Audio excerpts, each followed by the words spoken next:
Voilà, bonsoir à tous. Bonsoir à tous, comment allez-vous?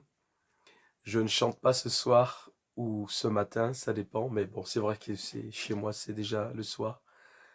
Je ne chante pas parce que je n'ai pas la voix pour chanter en ce moment. Voilà, j'ai la voix un peu prise, mais on va pouvoir quand même réussir à faire cette vidéo. Que Dieu vous bénisse. Au nom du Seigneur Jésus-Christ. La victoire est en Jésus-Christ. L'espérance est en Jésus-Christ. La vie nous vient de Jésus-Christ. La résurrection, c'est Jésus-Christ qui l'accorde. La félicité éternelle, c'est Jésus-Christ qui l'accorde. La gloire, l'honneur, la louange, la puissance, tout appartient à Jésus-Christ au siècle des siècles. Toutes choses ont été faites par lui, pour lui, et tout subsiste en lui. Il est avant toute chose, et il n'y a rien après lui. Il est Christ, roi Jésus, révélant le Père et se manifestant par le Saint-Esprit dans l'Église. La gloire est à Jésus-Christ. La gloire est à Jésus-Christ. Voilà, rebonsoir, bonsoir à tous. Ce soir, je vais vous parler d'un sujet qu'on n'entend pas forcément régulièrement ou souvent, mais c'est celui-ci que j'ai reçu. Et un sujet qui est très important parce qu'il peut fermer la porte du ciel à bien des personnes. Et ce sujet, c'est la vantardise. La vantardise, le fait de se vanter. La vantardise, c'est une source de perdition. C'est un obstacle au salut. Se vanter, la vantardise. Pour introduire ce sujet, je lis dans la seconde épître aux Corinthiens, 2 Corinthiens chapitre 10, à partir du verset 12. C'est l'apôtre Paul qui parle et dit « Nous n'osons pas nous égaler ou nous comparer à quelques-uns de ceux qui se recommandent eux-mêmes, mais en se mesurant à leur propre mesure et en se comparant à eux-mêmes, ils manquent d'intelligence. Pour nous, nous ne voulons pas nous glorifier outre mesure, mais seulement dans la limite du champ d'action que Dieu nous a assigné en nous amenant jusqu'à vous. Nous ne dépassons pas les limites, comme point, nous ne dépassons point nos limites, comme si nous n'étions pas venus jusqu'à vous, car c'est bien jusqu'à vous que nous sommes arrivés avec l'évangile de Christ. Et je passe directement au verset 18 de 2 Corinthiens chapitre 10. Vraiment désolé pour la voix. Ça sera rétabli bientôt par la grâce du Seigneur Jésus. Le verset 18, il dit « Car ce n'est pas celui qui se recommande lui-même qui est approuvé, c'est celui que le Seigneur recommande. » Ce n'est pas celui qui se recommande lui-même qui est approuvé, c'est celui que le Seigneur recommande. Je m'arrête là pour la lecture. Et je vais parler de la vantardise. Se vanter, c'est, comme le dit ce verset 18, c'est se recommander soi-même. Se vanter, c'est se mettre en avant. C'est faire valoir au détriment des autres ou toujours par rapport aux autres, faire valoir ses compétences, ses capacités, ses possibilités, mais d'une manière arrogante. C'est surtout ça. Parce que faire valoir ses compétences, ses capacités, ses talents, en soi, ce n'est pas mauvais. Ce n'est pas du tout une chose qui est forcément mauvaise. Ça dépend comment on le fait. Mais lorsqu'on cherche toujours à se mettre en avant, lorsqu'on cherche à montrer qu'on est meilleur que les autres, avec arrogance, avec orgueil, avec vanité, alors là, c'est se vanter, c'est se vanter. Et la vantardise, c'est quelque chose que Dieu ne supporte pas, parce que Dieu nous dit, qu'avons-nous que nous n'ayons pas reçu? C'est-à-dire, qu'avons-nous qui ne nous vient pas de Dieu? À moins que quelqu'un ait été faire un pacte avec le diable et que le diable, effectivement, lui ait donné des pouvoirs et des capacités. Mais si nous ne prenons pas les gens qui, et même si c'est le cas, du moins, même si c'est le cas, ses capacités et ses pouvoirs viennent du diable qui lui a donné pour mieux le tromper et pour l'entraîner avec lui dans la perdition éternelle. Mais dans le cas général et normal, du Créateur qui nous a créés, il nous est dit, mais qu'avons-nous que nous n'ayons pas reçu de Dieu? Tout nous vient de Dieu, tout nous a été donné par Dieu, et si nous avons certaines capacités, notamment par exemple, ce qu'on appelle les capacités innées. Une chose innée, c'est une chose qu'on n'a pas apprise forcément, mais on a la possibilité, on a la capacité de faire la chose sans l'avoir apprise. Par exemple, moi, je sais dessiner. Je dessine pas mal. Je me débrouille bien dans le domaine du dessin. Je n'ai pas appris le dessin. Je n'ai pas été aux beaux-arts. Je n'ai pas été dans aucune formation particulière pour apprendre à dessiner. C'est inné. C'est une capacité innée. Dieu m'a communiqué cela. Ça fait partie de ma vie, d'une chose que j'ai reçue de Dieu, sans l'avoir apprise forcément. Mais c'est Dieu qui a mis cette capacité en moi de savoir dessiner assez bien.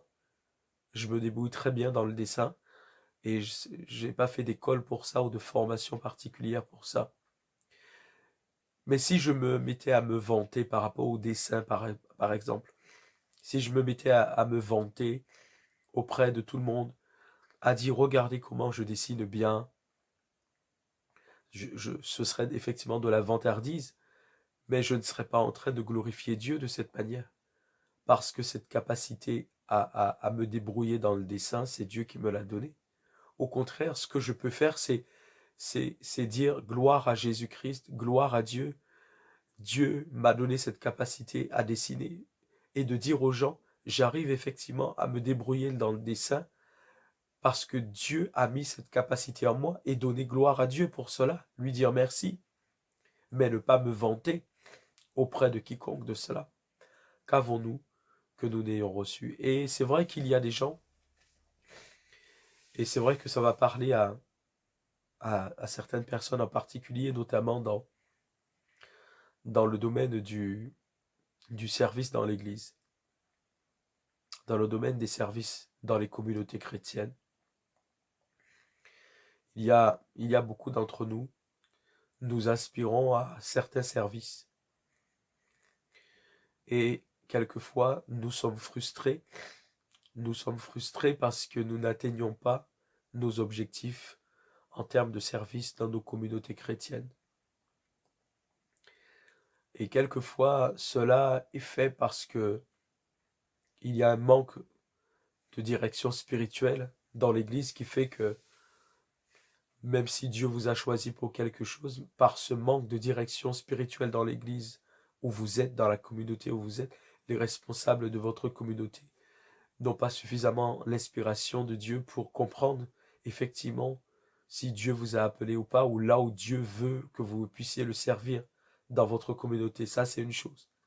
Mais il y a d'autres cas où c'est de par la volonté de Dieu lui-même que on ne vous nomme pas dans un service donné, alors que vous aspirez à ce service, mais les responsables de votre communauté ne vous nomment pas dans ce service.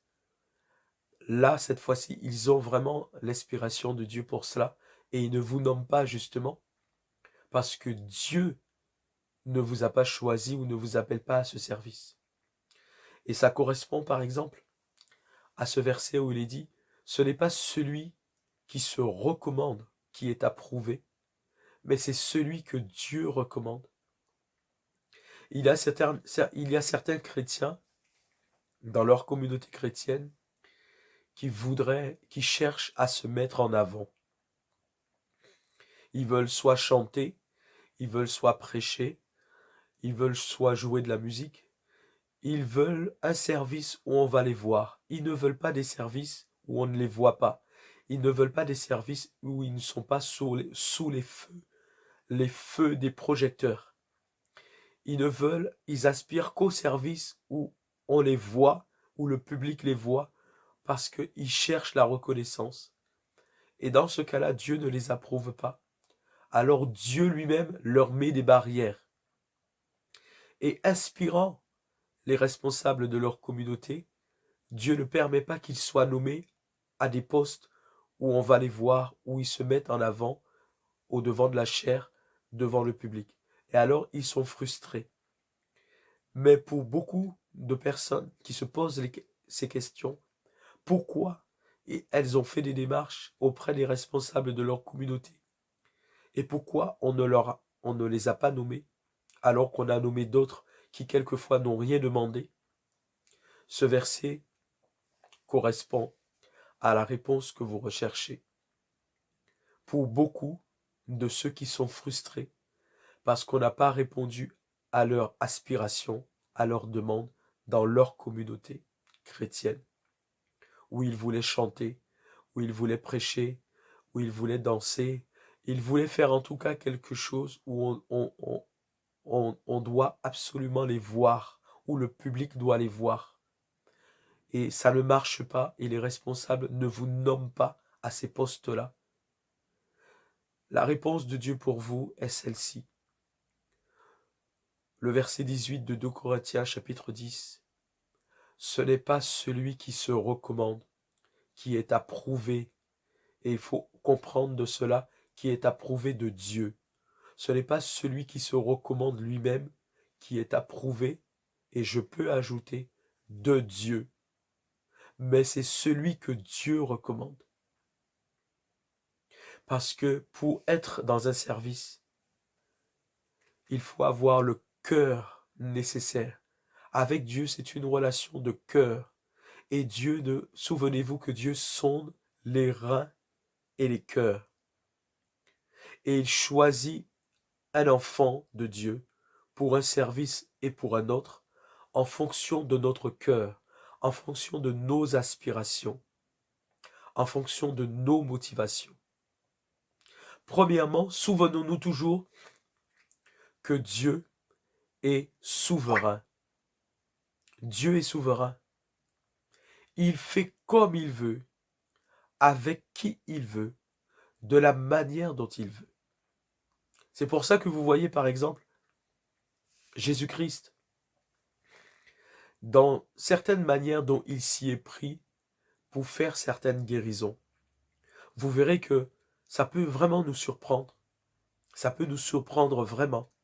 Des fois, il a craché, il a fait de la boue avec la terre, avec sa salive, avec son crachat, et il a appliqué cela sur les yeux d'un aveugle pour lui ouvrir les yeux. C'est surprenant, n'est-ce pas?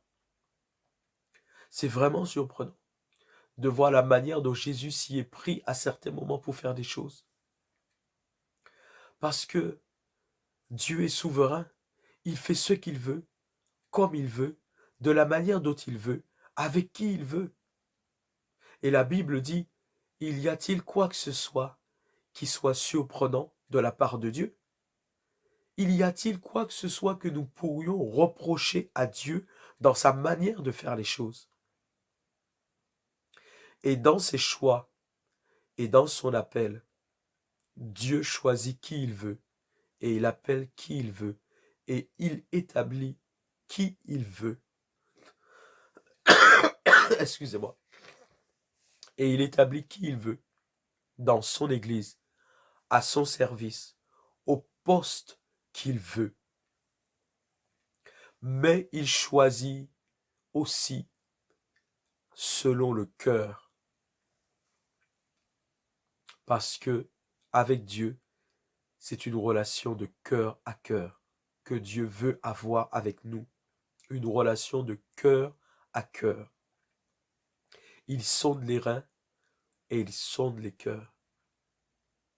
Et vous voyez, par exemple, c'est pour ça que dans le domaine des dons spirituels, il nous est dit au chapitre 14 de 1 Corinthiens, il nous est dit, aspirer aux dons spirituels, aspirer, c'est-à-dire que nous devons les désirer, les rechercher, les dons spirituels, aspirer aux dons spirituels, mais à surtout, en priorité, surtout à celui de prophétie, parce que celui qui prophétise annonce un message aux autres, et donc cela peut édifier, exhorter, encourager, reprendre, avertir, enseigner, instruire, alors que celui qui parle en langue, par exemple, n'annonce pas de message, à moins qu'il prie pour interpréter la langue par laquelle Dieu lui permet de parler par le Saint-Esprit. Mais en tout cas, vous voyez, il nous est dit d'aspirer aux dons spirituels.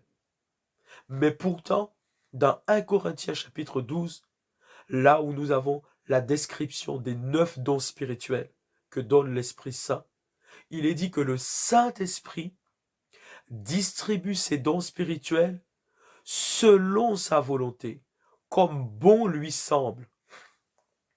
Il est dit que c'est le Saint-Esprit qui donne comme bon lui semble. Il donne à qui il veut, aux chrétiens naturellement, aux enfants de Dieu réellement nés de nouveau qui appartiennent à Jésus-Christ. Il leur donne les dons spirituels comme il en a envie, selon son autorité et sa souveraineté, car il est aussi Dieu, le Saint-Esprit. Il donne comme il veut. On ne peut pas reprocher au Saint-Esprit de donner tel don spirituel à telle personne, c'est pas possible. Si on voit un chrétien qui a reçu de Dieu un don spirituel, on ne peut pas lui en vouloir d'avoir reçu déjà de la part de Dieu ce don spirituel, mais on ne peut pas non plus reprocher au Saint-Esprit d'avoir donné tel don spirituel à tel chrétien. C'est pas possible. Le Saint-Esprit est Dieu. Il donne les dons à qui il veut, comme il en a envie. Mais au chapitre 14 de 1 Corinthiens, il nous est dit que nous pouvons demander et rechercher les dons spirituels. Mais même s'il nous est dit que nous pouvons demander et rechercher les dons spirituels, nous ne les obtiendrons pas forcément de la manière, nous n'obtiendrons pas forcément les dons que nous demandons. Pourquoi? Parce que le Saint-Esprit qui est Dieu, c'est la même chose qu'il fait pour donner les dons spirituels. Il sonde les reins, il sonde les cœurs, et il regarde notre motivation. Il regarde la motivation avec laquelle nous lui demandons les dons spirituels. Et s'il voit que c'est pour nous vanter, s'il voit c'est pour pour faire de la parade devant le public, s'il voit que c'est pour nous faire voir, pour nous sentir supérieurs aux autres, il ne nous donnera pas les dons spirituels. Et il y a des chrétiens qui sont frustrés dans leur communauté parce qu'on n'a pas répondu à leur demande pour un service donné.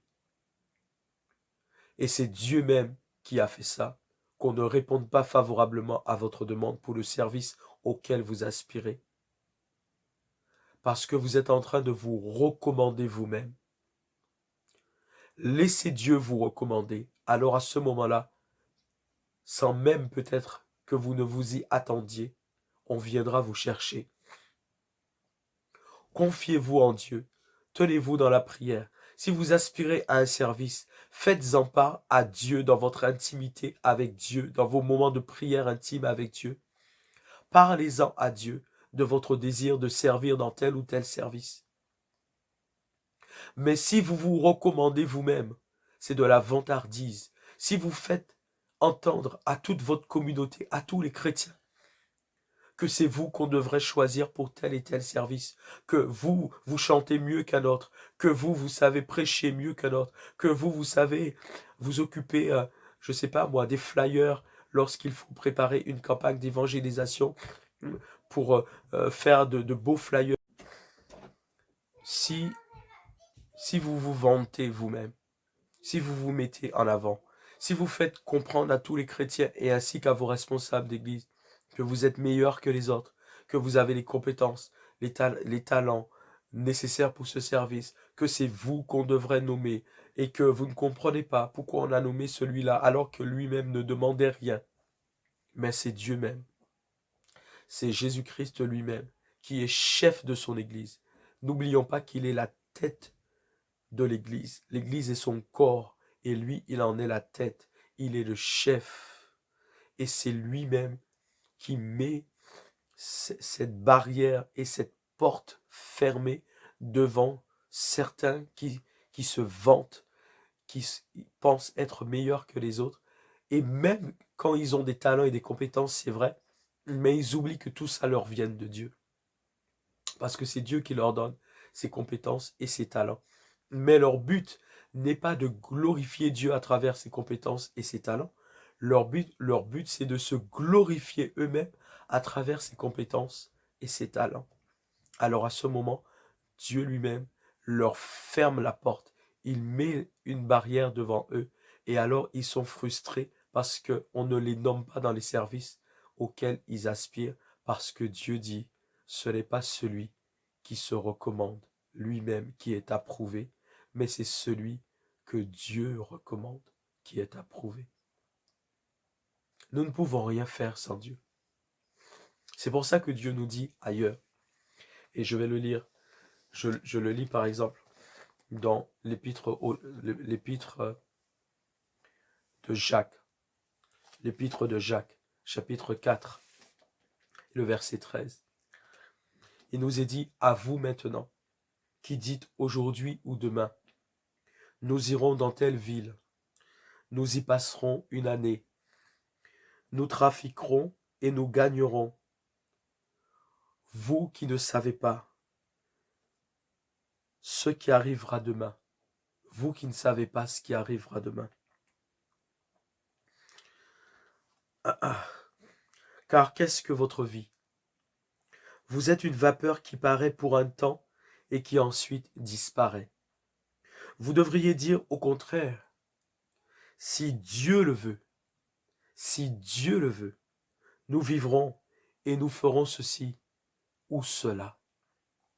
Mais maintenant, vous vous glorifiez dans vos pensées orgueilleuses. Mais maintenant, vous vous glorifiez dans vos pensées orgueilleuses. C'est chose mauvaise de se glorifier de la sorte. Celui donc qui sait faire ce qui est bien et qui ne le fait pas commet un péché. Voilà pourquoi certains sont frustrés dans les communautés chrétiennes, parce qu'ils n'ont pas pu accéder à tel ou tel service, parce que leur but c'est de se mettre en avant.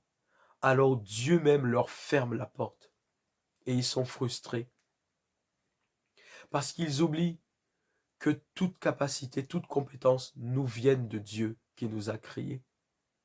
Et que Dieu est souverain et il appelle, il choisit et il établit qui il veut dans son Église au poste qu'il veut. Alors que faut-il faire? Il faut s'humilier devant Dieu. C'est le cas de beaucoup de personnes qui vont entendre ce message et qui sont frustrées.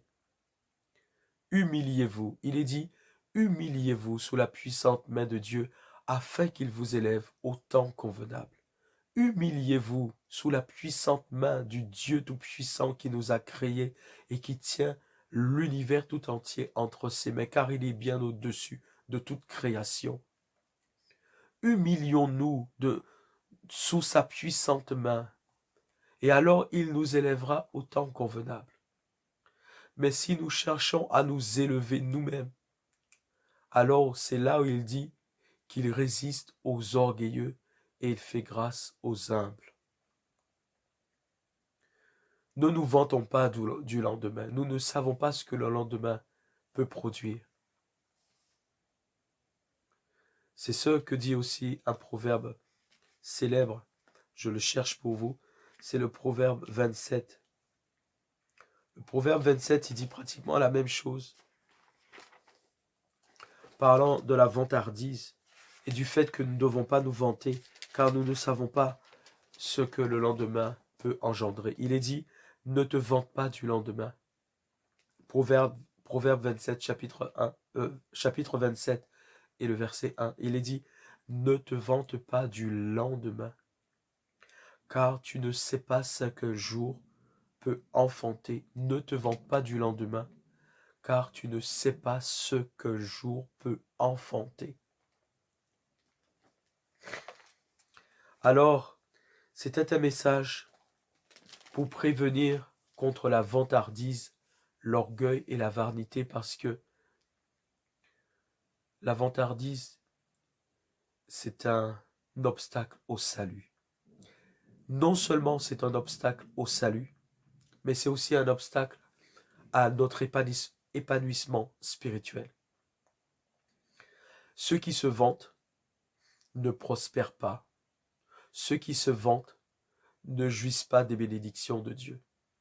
Ceux qui se vantent, Dieu est contre eux et lui-même il leur ferme des portes. Et ce qui fait qu'ils sont frustrés, ils sont en colère, ils ne croient pas en Dieu, ils ne croient pas dans ce que Dieu dit, mais c'est parce qu'ils se vantent, parce qu'ils se mettent en avant, parce qu'ils cherchent à se faire voir, parce qu'ils cherchent à être adulés, à ce qu'on les applaudisse, à être au devant de la scène, à être sous les feux des projecteurs. Ne nous vantons pas. Avec Dieu, c'est une relation de cœur à cœur. Dieu sonde les reins et Dieu sonde les cœurs. Ce qu'il cherche en chacun de nous, c'est un cœur bien disposé, rempli de sentiments de justice, de paix, d'amour, de bienveillance, de compassion, de douceur, de bonté, de patience. C'est ce qu'il cherche en chacun de nous. Et en fonction du cœur qu'il trouve, alors il va te choisir pour un service où tu vas pouvoir t'épanouir en le servant avec efficacité. Parce que tu auras le cœur qu'il veut et il pourra faire avec toi ce qu'il veut dans ce service-là. Mais si on se vante, si on se met en avant, si on cherche à se faire voir, si on veut être meilleur que les autres, si on veut qu'on nous applaudisse, qu'on nous adule, qu'on nous élève sur un piédestal, alors Dieu lui-même, il va nous arrêter. Il va fermer les portes devant nous. Et on ne croira plus en Dieu, alors que c'est nous-mêmes qui nous fermons les portes par notre attitude et notre comportement. Oui, chers frères et sœurs en Christ, la vantardise, il faut s'en débarrasser, il faut en être délivré, parce que cela nous ferme les portes de la bénédiction et du bonheur en Jésus-Christ. Ne nous vantons pas, soyons délivrés de la vantardise, de l'orgueil et de la vanité. Ce n'est pas celui qui se recommande lui-même qui est approuvé, c'est celui que Dieu recommande. Seigneur Jésus-Christ, je te prie, afin que tu aides tous ceux, toutes seules, tous ceux, toutes celles qui ont l'habitude de se vanter, de se mettre en avant. Je prie que tu viennes à leur aide, à leur secours, et que ce message par le Saint-Esprit leur ouvre les yeux, afin qu'ils comprennent que la raison de leur malheur, c'est le fait justement de se vanter, de se sentir supérieur aux autres, et de chercher toujours à se mettre en avant. Je prie en ton nom de gloire, Jésus-Christ, qu'ils comprennent cela par le Saint-Esprit, et qu'en ton nom suprême, Jésus-Christ, ils se repentent sincèrement devant ta face, avec larmes et pleurs si c'est nécessaire. Et qu'en se repentant sincèrement, tu les délivres et les libères de la vantardise, et qu'ainsi ils deviennent humbles en toi, Christ Jésus, et qu'à partir du fait qu'ils sauront s'humilier devant ta face, alors à ce moment-là, tu sauras les bénir et les élever et les conduire là où ils doivent être dans le chemin du bonheur. Je les bénis tous en ton nom, souverain Jésus-Christ, et je te rends gloire pour la bénédiction et l'aide que tu leur accordes dans ce domaine-là. Je te remercie, Jésus-Christ. L'autorité, la gloire, la puissance et la souveraineté, tout est à toi, d'éternité en éternité. Sois béni à jamais, Jésus-Christ. Amen. Amen.